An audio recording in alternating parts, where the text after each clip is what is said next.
pemirsa yang diberkati Tuhan, bertemu kembali dalam seri pelajaran Sekolah Sabat. Sebelum kita mendengarkan pelajaran Sekolah Sabat, mari kita sama-sama tunduk kepala dan kita berdoa. Bapa kami dalam surga, terpujilah namamu Tuhan. Pada saat ini, kami akan mendengarkan firman Tuhan melalui pelajaran Sekolah Sabat. Biarlah firman ini membawa jiwa kami lebih dekat kepada Tuhan. Kami serahkan seluruh kehidupan kami ke dalam tangan-Mu. Dalam nama anak Yesus kami berdoa. Amin.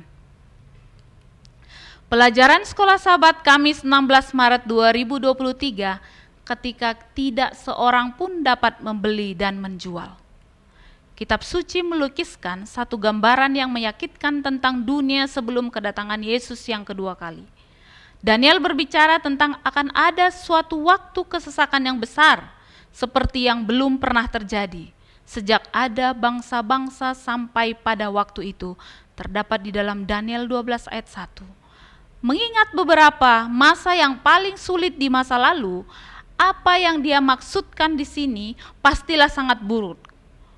Buku Wahyu juga menunjukkan masa kesukaran sebelum kembalinya Kristus. Bacalah Wahyu 13 ayat 11 sampai 17.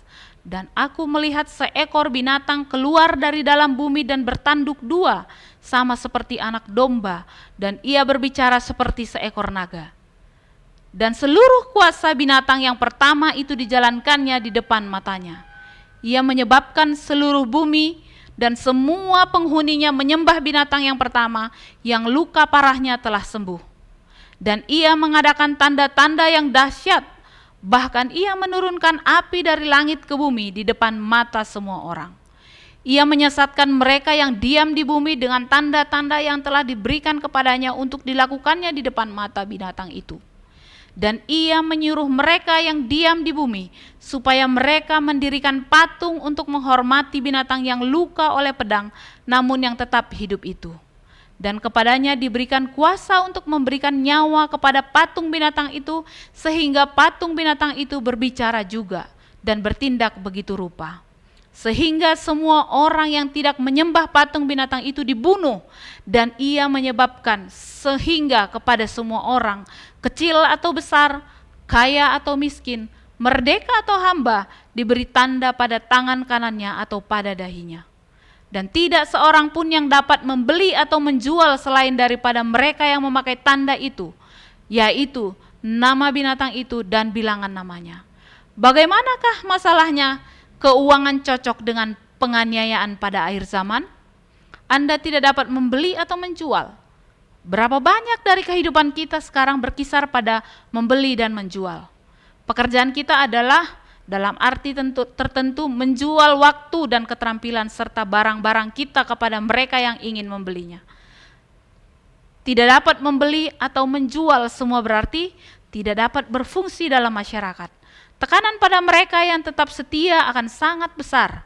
Ditambah lagi, semakin banyak uang yang Anda miliki, semakin banyak saham yang engkau miliki di hadapan dunia ini. Setidaknya dalam arti kepemilikan materi, dan juga tentu saja tekanan untuk menyesuaikan diri akan semakin besar. Lalu bagaimana kita bersedia?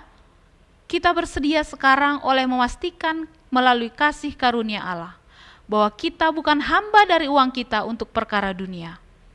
Jika kita tidak terikat dengan uang sekarang ini, kita tidak seperti itu bila kita mau. Untuk menjadi setia, kita harus menyerahkan uang kita. Bacalah Ulangan 14 ayat 22 dan bagian terakhir dari ayat 23, haruslah engkau benar-benar mempersembahkan 1/10 dari seluruh hasil benih yang tumbuh di ladangmu, tahun demi tahun, supaya engkau belajar untuk selalu takut akan Tuhan Allahmu. Apakah yang umat Allah lakukan dengan pendapatan mereka atau hasil produksi setiap tahun? Mengapa Allah meminta mereka melakukan ini? Allah menjelaskan melalui Musa, satu alasan dia menetapkan sistem persepuluhan adalah supaya kamu dapat belajar untuk selalu takut kepada Tuhan Allahmu. Ulangan 14 ayat 23. Dalam paralelisme musik, puisi dari Mazmur 31 ayat 20, kita melihat bahwa takut itu sinonim dengan percaya. Alangkah limpahnya kebaikanmu yang telah kau simpan bagi orang yang takut akan engkau, yang telah kau lakukan bagi orang yang berlindung padamu. Baris-baris paralel ini menunjukkan kepada kita bahwa takut akan Tuhan adalah percaya kepadanya. Karena itu, kita mengerti bahwa menetapkan sistem persepuluhan melindungi kita dari cinta diri dan mendorong kita untuk percaya kepadanya yang menyediakan bagi kita.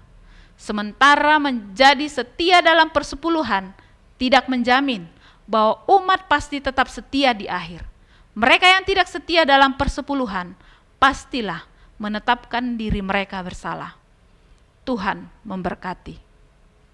Mari kita sama-sama berdoa. Bapa kami dalam surga, kami sudah mendengarkan firman Tuhan pada saat ini ya Bapa. Biarlah firman Tuhan dapat memberikan kami kekuatan dalam menjalani kehidupan kami di masa-masa yang akan datang. Kami bersyukur atas berkat-Mu pada hari ini. Kami serahkan seluruh kehidupan kami ke dalam tangan Tuhan. Dalam nama Anak-Mu Yesus kami berdoa. Amin.